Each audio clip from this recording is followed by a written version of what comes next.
आवाज मानदेशाचा। राज्याचे उपमुख्यमंत्री अजित पवार यांचे विमान अपघातात निधन झालं।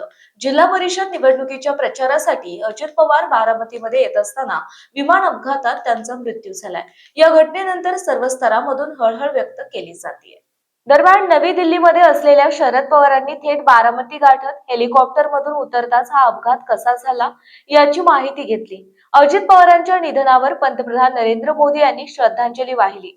अजितदादांच्या पार्थिवावर उद्या अंत्यसंस्कार होणार आहेत। दरम्यान पंतप्रधान नरेंद्र मोदींनी शरद पवार यांना सांत्वनपर फोन करत आपल्या संवेदना व्यक्त केल्या।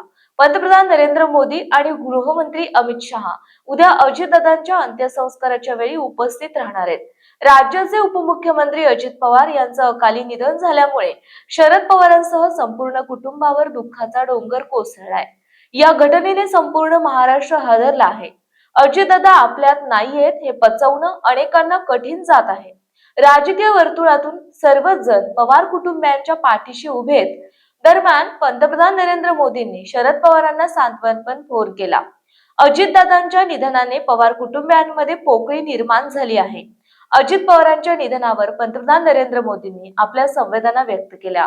उद्या अजित पवारांच्या पार्थिवावर अंत्यसंस्कार होणार आहेत।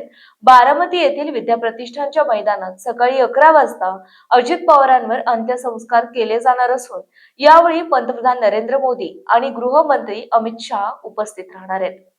आपल्या जिल्ह्यातील तालुक्यातील लेटेस्ट बातम्या पाहण्यासाठी आजच मान चौफेर न्यूज चॅनलला YouTube वर सबस्क्राईब करा आणि बेल आयकॉन प्रेस करा।